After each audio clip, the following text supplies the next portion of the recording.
lucky लियो lucky लियो कि हमार लंबी सैर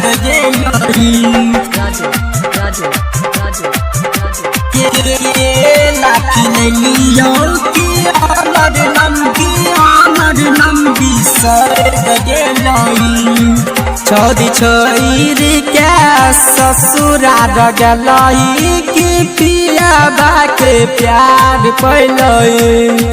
छोड़ी छोरी क्या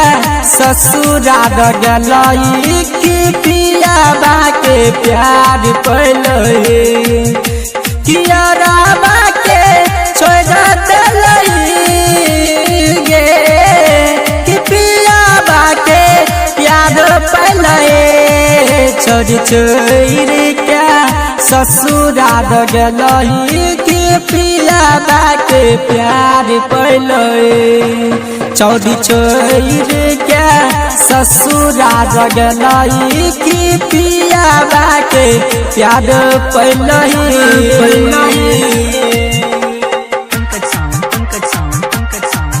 सावरिया रिकॉर्डिंग स्टूडियो सिमरी बख्तियारपुर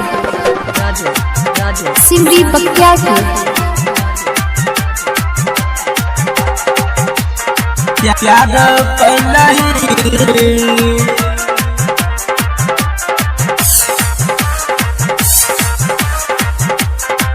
चौड़ी छोरी क्या ससुराल गलई कि पिया बाके प्यार पैलई जाई रही मिले चौरी गोरियार चौक पर चौड़ा सब मिलई गप्पा दुकान पर गप्पा दुकान पर ये मलटा जाई रही मिले चौरी गोरियार चौक पर चौड़ा सब मिलई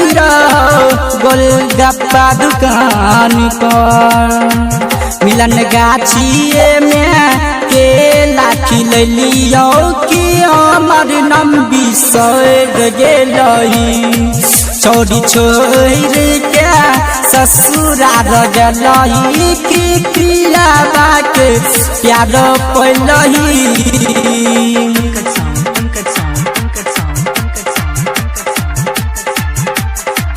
मिलन गाछिए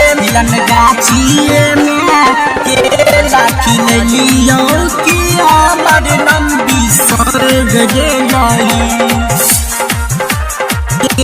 सावरिया रिकॉर्डिंग स्टूडियो सिमरी बख्तियारपुर सिमरी बख्तियारपुर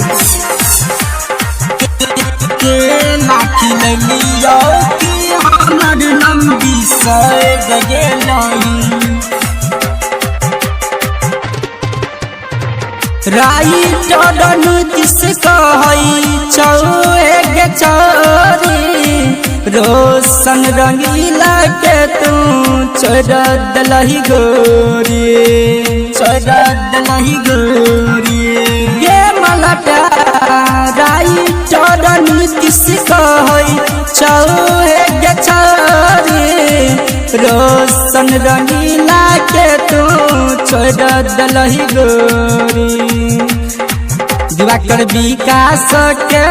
कब भूल गलई कि निवास के अपनाई लेलई चौड़ी छोरी के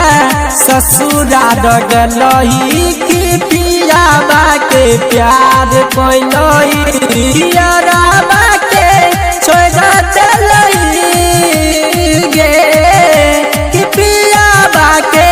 प्यार पैलई छोड़ी छोरी क्या